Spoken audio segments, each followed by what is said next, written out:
Today, we will talk about insulin resistance and diabetes. But before I go into that video, I will tell you a story. There is this street that a man was given the job of making sure the street is clean. To make it clean, always clean.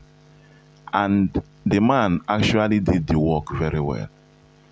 He cleaned the streets 2 times, at most 3 times a day. So at different intervals, like when he first does the work, maybe in the morning, it takes time. He will rest. Maybe in the afternoon, he will clean it again. Then at night, he cleans it again. And he was able to do this work for years without breaking down, without having any issues. So he knew when to work. He knew how to work. And the number of times he works in a day are usually 2 to 3 times a day. The residents in the street were so disciplined that they didn't make the work so difficult for him. So everything was moving on fine. At a time, something happened. The residents in the street stopped being disciplined. They started messing up the street every now and then. And to keep up, the man maintained. He actually cleaned the street as much as possible. So instead of working 2 to 3 times a day, he worked so many times a day because the street was almost getting dirty at almost every hour. And the man continued doing this work. And at a time, he could no longer cope with the work. He got tired. He stopped doing the work. And the street started being dirty. Now, that's the story. I want you to link this story to what I'm about to teach you now. That man in this video is your insulin. That street the man is cleaning is actually your body. Then, the residents in the street are actually the nutrients. What happened?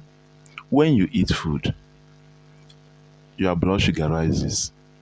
Insulin works hard to bring it down to normal, store some as glycogen, and convert others to fat. That's normal. That's how the body of a healthy human being works. And over the years, insulin keeps doing this work without having any problem. But at a time, someone started giving his body more sugar. And that means more insulin. And because the person has lacked discipline in what he is eating, he eats so many times a day. And insulin has to work so many times a day to bring down the sugar down to normal. Now, let's take, for example, the average Nigerian, how he is. He wakes up in the morning. Before he goes to work, he takes his tea with bread. And then, some people don't actually consider that tea as food. They consider it as appetizer.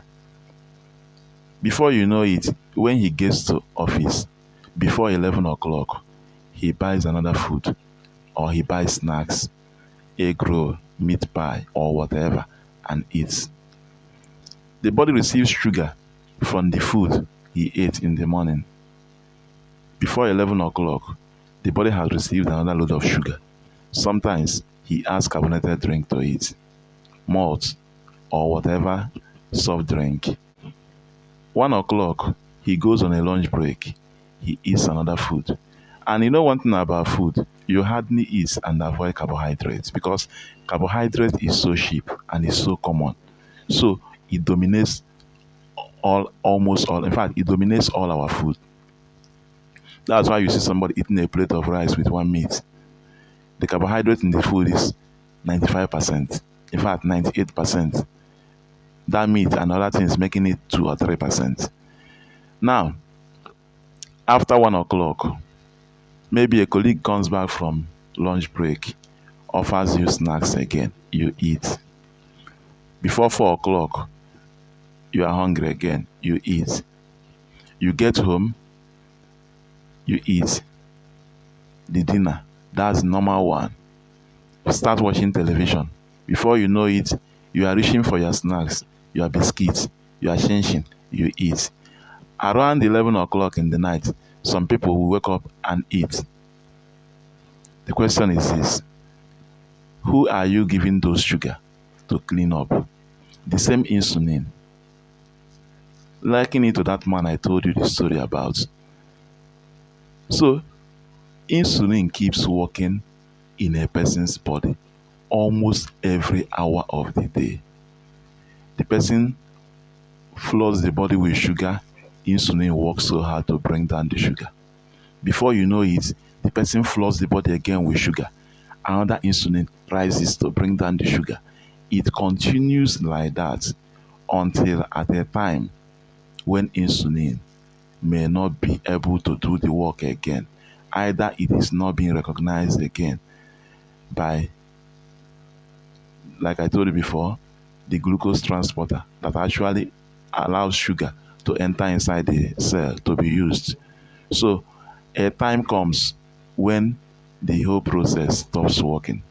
Using something frequently actually makes that thing to wear away, actually makes that thing to break down so easily. That's just the truth of the matter. If you have a generator you use in an office and the generator runs every day, you don't compare that generator with the one that is used at home where NEPA actually brings night. So sometimes that one works once in a week or twice in a week. The one that runs every day is likely to break down. That is just the analogy I can use to explain this to you. So some people actually overwork their pancreas and their insulin. And then over the years, this pattern is repeated day after day, months after months, year after year. And then at a time in the person's life, sugar that is supposed to be below 100 after overnight fast suddenly starts being above 100. And the one that should be below 140 milligram per DL after eating starts being above 200. And then, as usual, the person will begin to ask himself or begin to say, but I don't eat much now. What am I eating now?